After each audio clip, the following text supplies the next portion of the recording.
जानते हैं, समय की कीमत वो अक्सर तभी समझ आती है जब वो हमारे हाथ से निकल चुका होता है। हर गुजरता हुआ सेकंड, हर बीतता पल हमारी जिंदगी का वो हिस्सा है जिसे हम दोबारा जी ही नहीं सकते। तो चलिए आज हम एक ऐसी ही कहानी जानेंगे जिसने एक इंसान को सिर्फ 10 मिनट में जिंदगी का सबसे बड़ा सबक सिखा दिया। इस सवाल का जवाब अक्सर बहुत देर से मिलता है ना?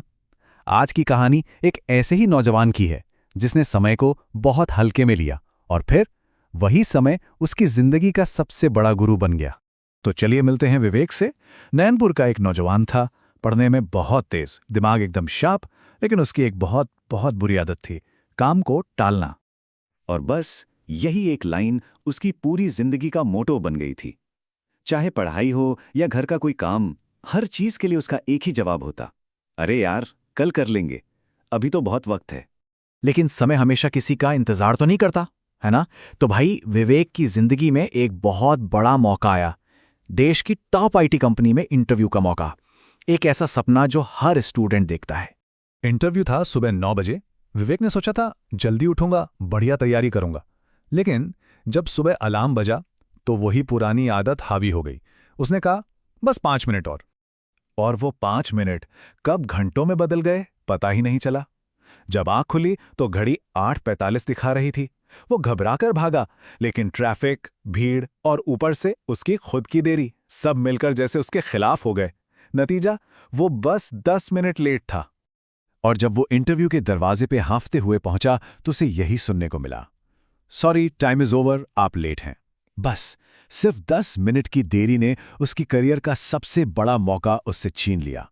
उस दिन उसे पहली बार सच में एहसास हुआ कि वक्त किसी का भी इंतजार नहीं करता। इस एक घटना ने विवेक का सारा आत्मविश्वास तोड़कर रख दिया। वो सोचने लगा कि शायद वो कुछ कर ही नहीं पाएगा। एक दिन वो ऐसे ही थका हारा एक रेलवे स्टेशन पर बैठा हुआ था, तभी उसकी जिंदगी में एक और मोड़ आया।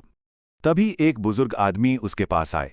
उन्होंने विवेक की उदासी देखी और मुस्कुराकर कहा, बेटा, जो बीत गया वो एक सबक है और जो अभी बाकी है वो एक अवसर है। ये शब्द विवेक के लिए उम्मीद की एक किरण की तरह थे। और फिर उस बुजुर्ग ने उसे एक कहानी सुनाई, एक ऐसी कहानी जिसने विवेक की सोच को पूरी तरह से बदलकर रख दिया। ये कहानी थी एक राजा की अनोखी प्रतियोगिता और हरीश नाम के एक किसान की। कहानी कुछ यूं थी कि एक राजा ने ऐलान किया कि कोई भी इंसान सूर्योदय से सूर्यास्त तक दौड़कर जितनी भी जमीन घेर लेगा वो सारी जमीन उसकी हो जाएगी। सोचिए, एक ही दिन में अमीर बनने का कितना सुनहरा मौका था। हरीश ने भी इस प्रतियोगिता में हिस्सा लिया। सूर्योदय पे वो पूरी ताकत से दौड़ा, लेकिन दोपहर होते होते उसे लगा, अरे अभी तो पूरा दिन पड़ा है, और बस वो आराम करने बैठ गया। और यही उसकी सबसे बड़ी गलती थी। जब उसने दोबारा दौड़ना शुरू किया तो सूरज ढल रहा था और सूर्यास्त होते ही वो मौका हमेशा हमेशा के लिए हाथ से निकल गया। बुजुर्ग ने कहानी खत्म करके समझाया, बेटा, हमारी जिंदगी भी तो उसी एक दिन की तरह है। हम अक्सर सोचते रहते हैं कि अभी तो बहुत समय है, पर जब तक हमें समझ आता है तब तक सूरज ढल चुका होता है। ये कहानी विवेक के दिल में उतर गई। उसे अपनी गलती का, अपने हर उस पल का एहसास हुआ जो उसने गंवाया था। उसने उसी वक्त फैसला किया कि अब वो वक्त को अपने हाथ से नहीं जाने देगा। और यहीं से शुरू हुआ उसका असली बदलाव।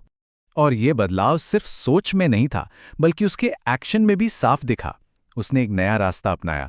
सुबह 5 बजे उठना, हर दिन का एक टाइम टेबल बनाना, ध्यान भटकाने वाले सोशल मीडिया से दूर रहना और सबसे जरूरी, अपना खोया हुआ आत्मविश्वास वापस पाना।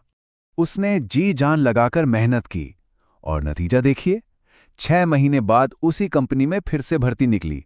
इस बार विवेक सबसे पहले पहुंचा, पूरे आत्मविश्वास से जवाब दिए और उसे वो जॉब मिल गई।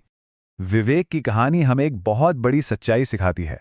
एक ऐसा सच जो हम सब कहीं ना कहीं जानते तो हैं, पर अक्सर भूल जाते हैं। और वो सच ये है कि समय किसी के लिए नहीं रुकता। जो इसका सम्मान करता है, समय उसे आसमान तक उठाता है। हमेशा याद रखिए, जो अभी का सही इस्तेमाल करता है वही आने वाले कल का मालिक बनता है। यही इस पूरी कहानी का सार है। तो इस कहानी के अंत में एक सवाल खुद से पूछना तो बनता है, आज का दिन कैसा था? क्या आज के दिन का, आज के समय का सही इस्तेमाल हुआ? क्योंकि हर सुबह बस ये सोचकर उठना कि आज का दिन मेरी जिंदगी बदल सकता है, शायद यही सबसे बड़ी शुरुआत है।